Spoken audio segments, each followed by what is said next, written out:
விசுவாசத்துக்கு பன்னீர்செல்வமும் துரோகத்திற்கு எடப்பாடி பழனிசாமியும் அடையாளமாக இருக்கிறார்கள் என முதலமைச்சர் ஸ்டாலின் தெரிவித்துள்ளார்.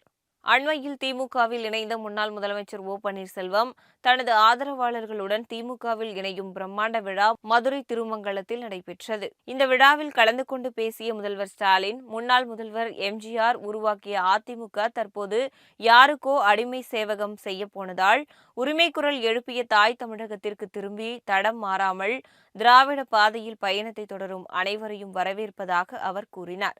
அமைதியும் புன்னகையும் மட்டுமல்ல, ஓபிஎஸ் என்று சொன்னால் ஞாபகத்திற்கு வருகின்ற ஒரே சொல் விசுவாசம் என கூறிய முதல்வர் ஸ்டாலின், அதனால்தான் ஜெயலலிதாவே ஓபிஎஸ்ஐ பற்றி புகழ்ந்து பேசியிருக்கிறார் என அவர் கூறினார்.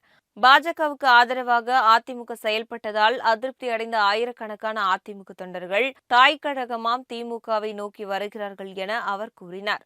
எடப்பாடி பழனிசாமி நினைப்பது போல் பாஜக யாருக்கும் நல்லது செய்யாது என்றும், பீகாரில் நிதிஷ்குமாருக்கு நடந்ததுதான் தமிழ்நாட்டில் எடப்பாடி பழனிசாமிக்கு நடக்கும் என்றும் முதலமைச்சர் தெரிவித்தார்.